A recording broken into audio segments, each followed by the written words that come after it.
Caribbean Newsline is brought to you by the Barbados Tourism Marketing, Inc.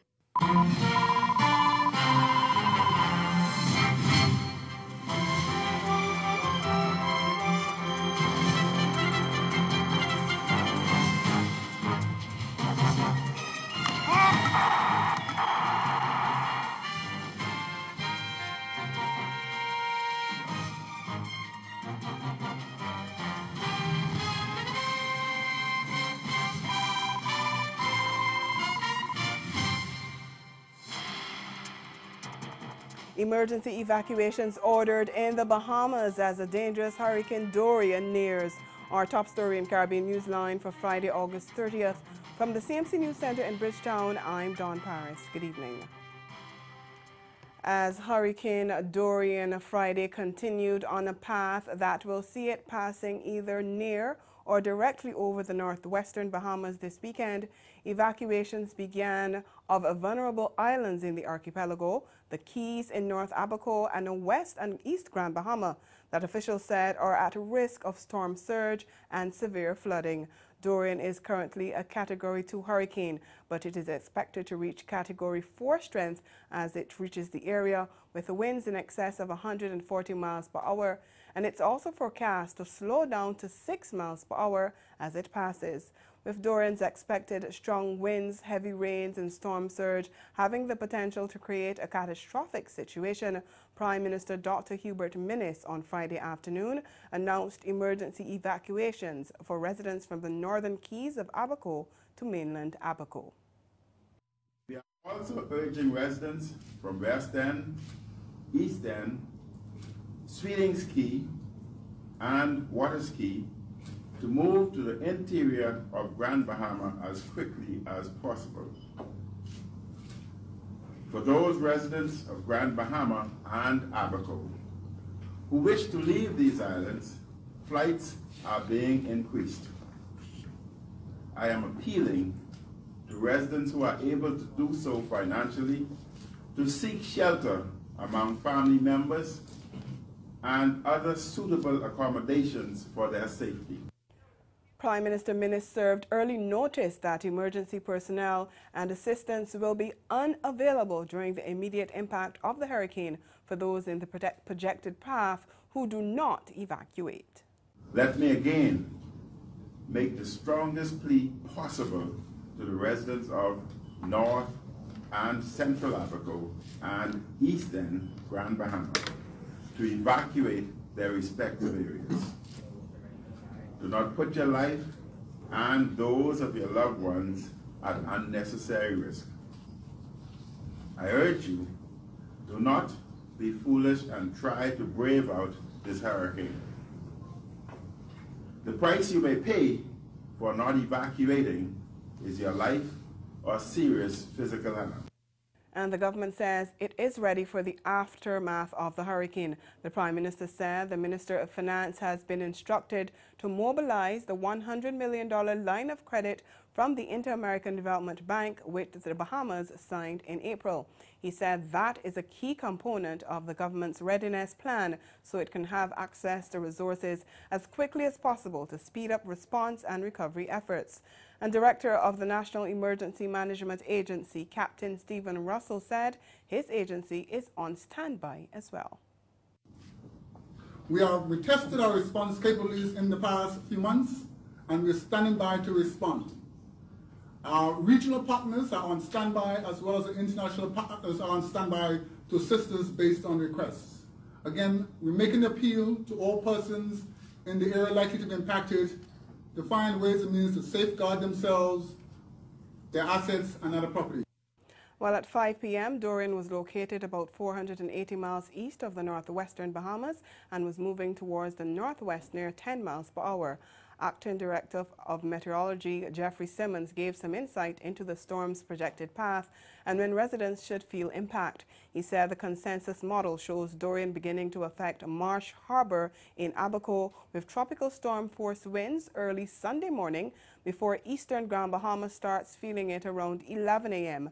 Hurricane force winds are expected by 2 p.m. on Sunday. At that time, Dorian is expected to be a Category 4 hurricane with sustained winds of about 130 miles per hour. It is anticipated that the center of Dorian will move onshore in Marsh Harbor at about 5 p.m. on Sunday afternoon and continue moving toward the west.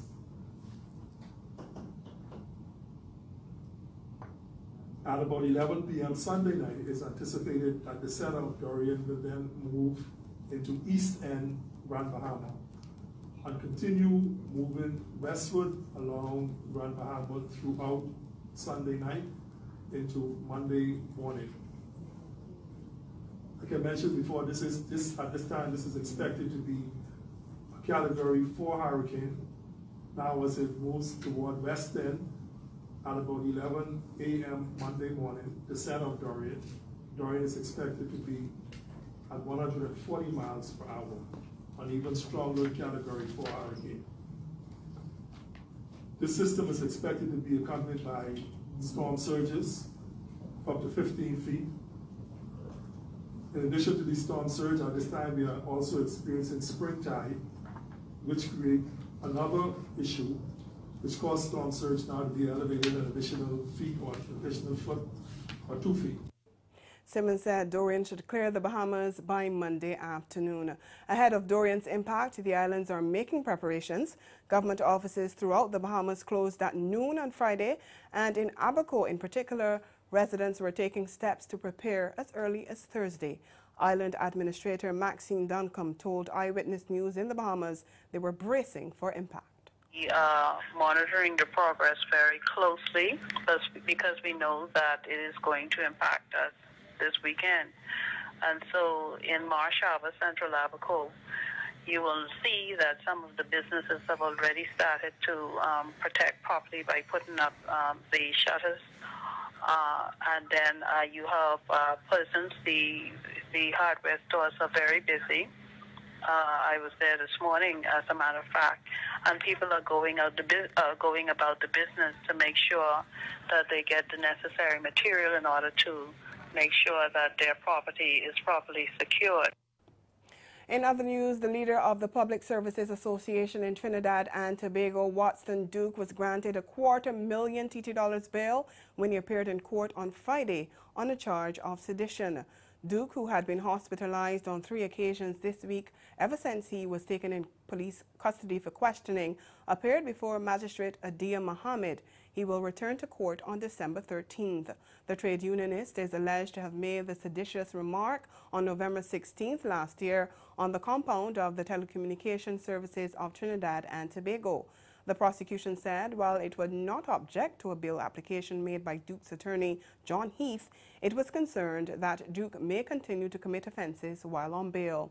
Citing Duke's pending matters of rape and indecent assault in Trinidad and 1 count of disorderly conduct in Tobago, the police prosecutor said he was not sure what bail stipulations to place on Duke given his status as leader of the PSA.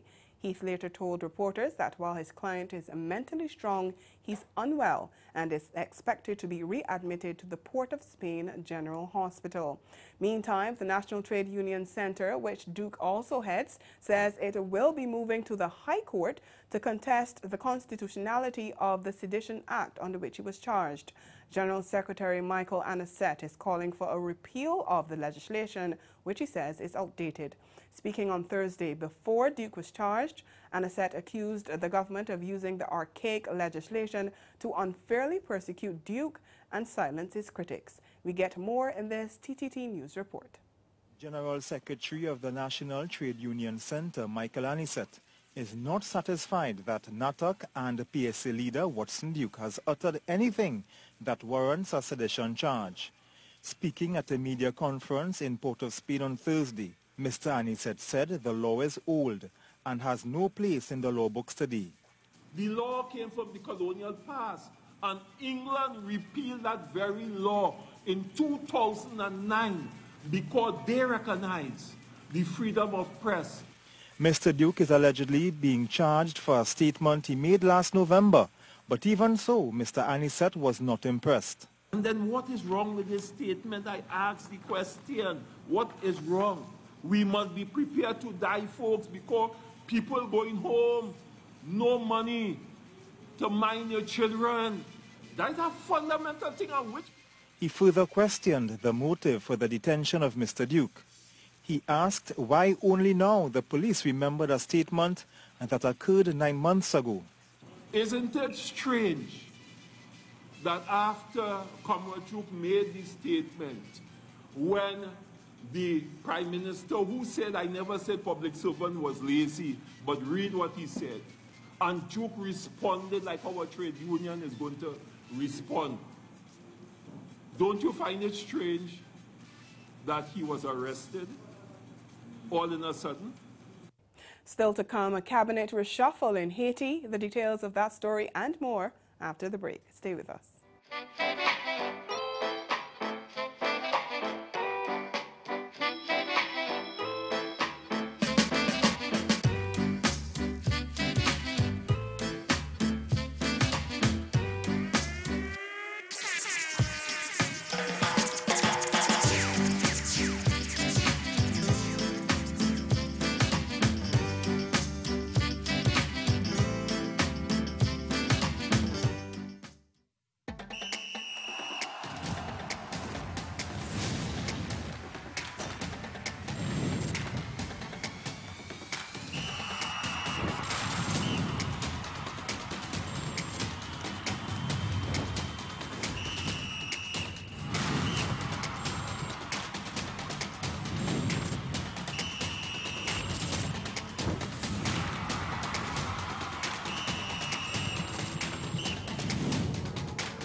We continue in Haiti. President Jovenel Moïse has approved a reshuffling of the 18-member cabinet of Prime Minister Fitzwilliam Michel, whose administration is yet to receive the nod of approval from Parliament.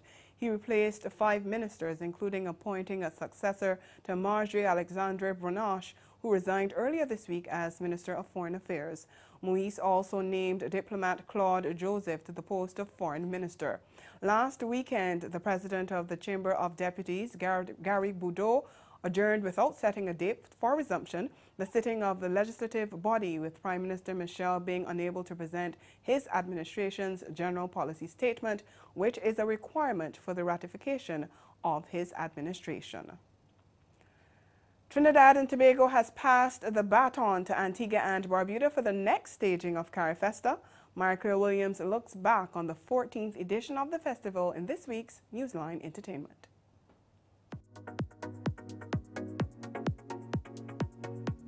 The curtains came down on CARIFESTA 14 last Sunday in Port of Spain. By all accounts, it was a successful event.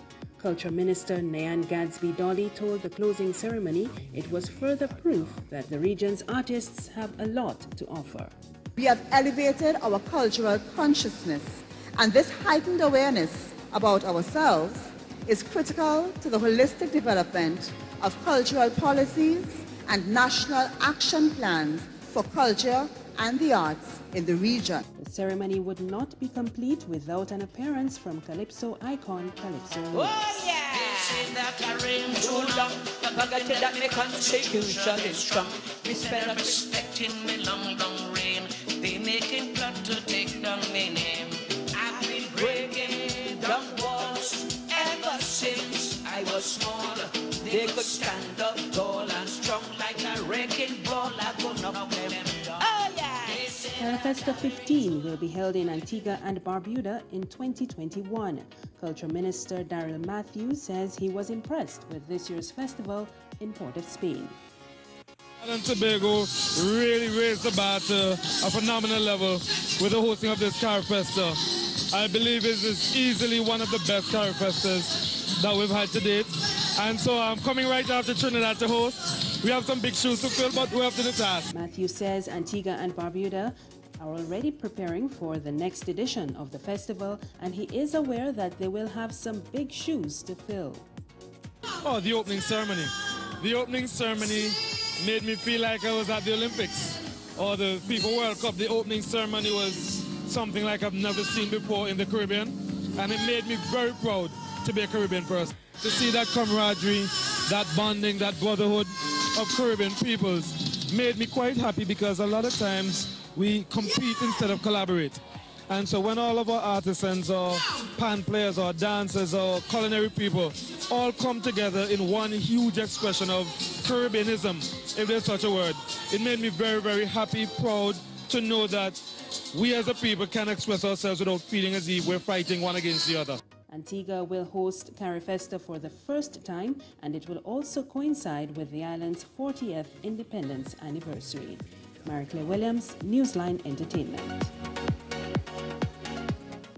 Ahead in Newsline Sport, India controlled the second session on day one of the decisive second test against West Indies. We'll be right back.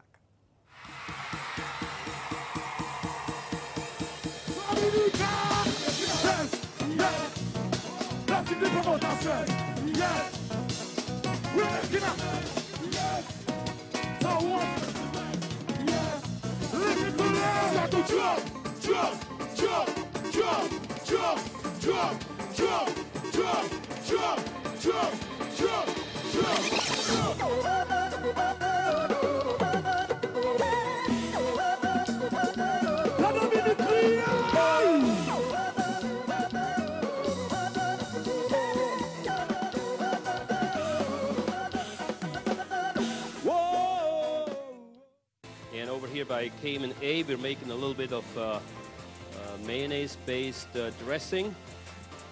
Lime juice is going in. Now, if you think you can afford to give up 10 points in this competition, you have something else coming. I've seen this competition being won with a fraction of a point. So if you think you're safe giving up any of those 10 minutes, you better think again.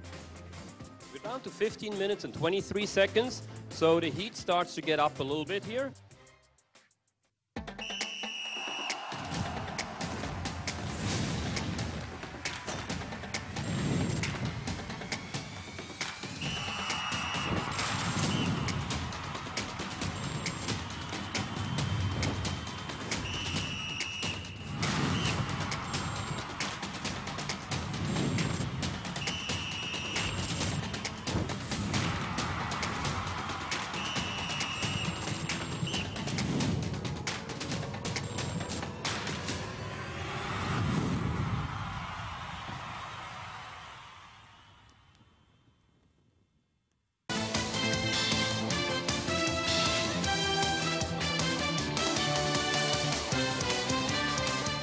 Mayank Agarwal and Captain Virat Kohli gathered half-centuries as India controlled the pivotal second session on the opening day of the decisive second test in Jamaica on Friday. Resuming from lunch at Sabina Park on 41 with India on 72 for 2, Agarwal notched his third half-century in his fourth test as he extended his third wicket stand with Kohli to 69. This was after debutant off-spinning all-rounder Rakeem Cornwall took a wicket and a sharp catch at slip to give West Indies an encouraging start in the first test. He caught KL Rahul at slip for 13 before he had Cheteshwar Pujari caught at point for 6 runs. Holder is leading in the wicket haul with figures of 3 for 39, while Kemar Roach took 1 for 43. India closed the day on 264 for 5. Staying with cricket, a club in Guyana is upset by a Guyana Cricket Board move to block elections for a second time. The Demerara Cricket Club has not had elections for the last 8 years because of an administrative squabble. Attempts were made to have a vote on August 11th, but the board's general secretary filed an injunction in the High Court to stop the elections. HGP's Jadian Samuels reports that the Demerara Cricket Club wants the cricket board to call elections now.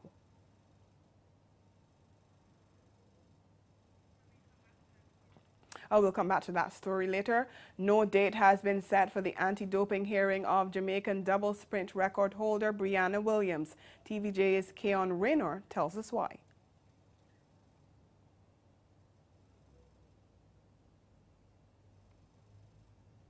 TVJ Sports spoke with Queen's Counsel Ian Wilkinson by telephone on Thursday when he revealed he's been leading JADCO's charge for the current anti-doping case involving World Under-20 double sprint champion Brianna Williams since her A sample returned an adverse finding for the banned diuretic hydrochlorothiazide on July 25. Well, I can confirm that our firm has been involved in advising JADCO on a number of matters pertaining to a number of athletes, one of whom, of course, is the particular individual you mentioned.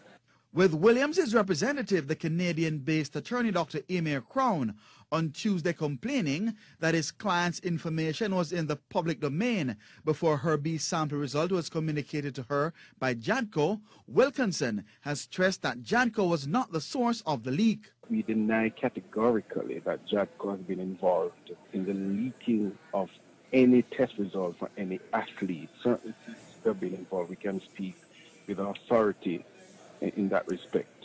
In fact, JADCO has operated fairly, assiduously, scrupulously in dealing with all these matters and goes exceedingly vigorously in terms of protecting the athletes, the fairness of the process, and of course the reputation of our concerns. Wilkinson also disclosed that the matter has not yet been referred to the Kent Gammon-chaired independent anti-doping disciplinary panel, and as such, no date has been set for the hearing. On Tuesday, Williams' representative, Dr. Crown, told TVJ Sports he would be pushing for an emergency hearing, given that the J3As are scheduled to name Jamaica's team on September 6, ahead of the IAAF World Championships in Doha, which runs off on September 27. To football now, Guyana Golden Jaguars' new head coach Marcio Maximo expects a tough challenge for the team that he's been in charge of for just over a week. He spoke with Newsroom Guyana on Friday about the team's preparations for the CONCACAF Champions League. Use the two legs, right and left leg. On Friday morning, Maximo was introduced to the local media and spoke of his first order of business, that is to whip the team in shape for the impending CONCACAF Nations League. It is a tough undertaking in Maximo's estimation. For us, we have 3 days, but we studied videos. We studied videos already.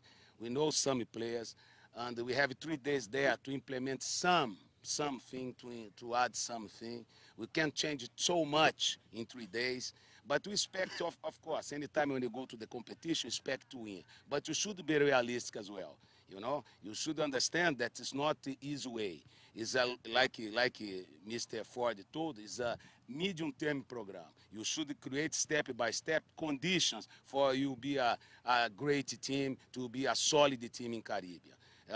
We go to these games with, of course, always optimistic, with positive energy, but so much the reality. We go to create conditions to be a winner team in medium, longer term. Maximo was hired for the post after his predecessor, Michael Johnson, prematurely ended his time with the Jaguars to take up an offer in England. Under Johnson, Guyana qualified for its first ever CONCACAF Gold Cup.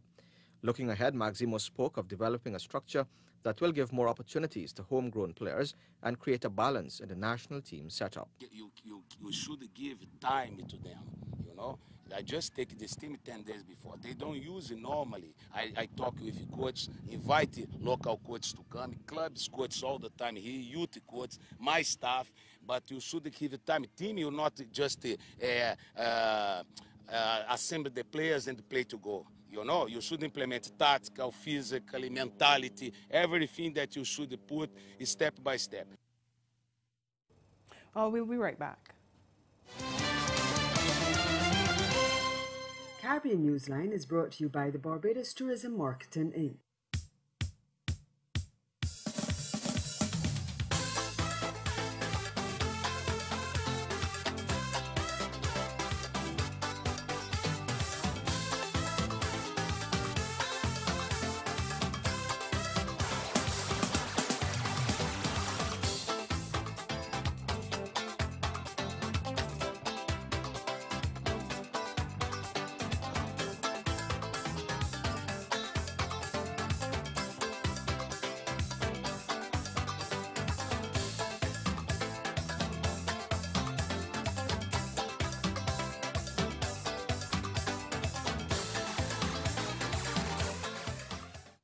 Is a lovely place to visit with lots of great attractions like the Game On Sports Complex where we are right now.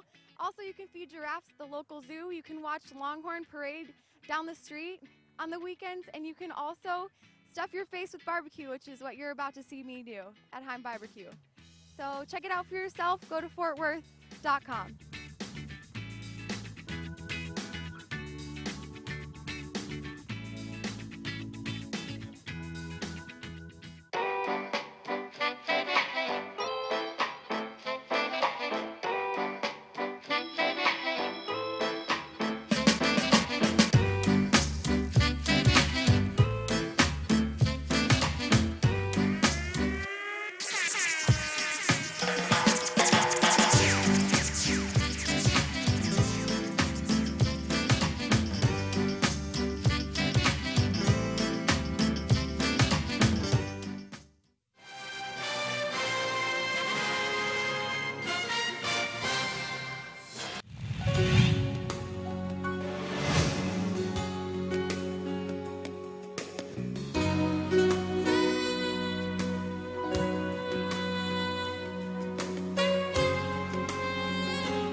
Attractions like the Game On Sports Complex where we are right now. Also, you can feed giraffes at the local zoo. You can watch Longhorn Parade down the street on the weekends, and you can also stuff your face with barbecue, which is what you're about to see me do at Heim Barbecue. So check it out for yourself. Go to fortworth.com.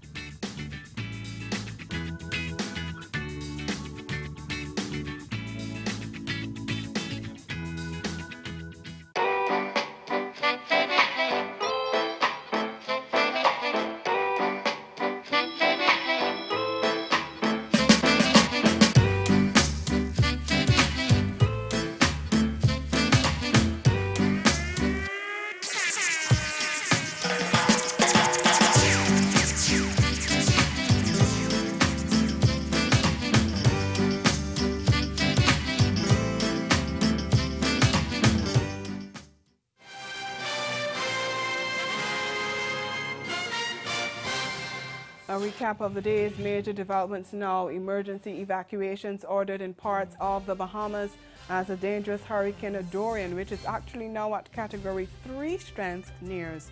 In the latest advisory at 5 p.m., Dorian was located 420 miles east of the northwestern Bahamas and moving towards the west-northwest at 9 miles, sorry. And in sport, India controlled the second session on day one of the decisive second test against West Indies.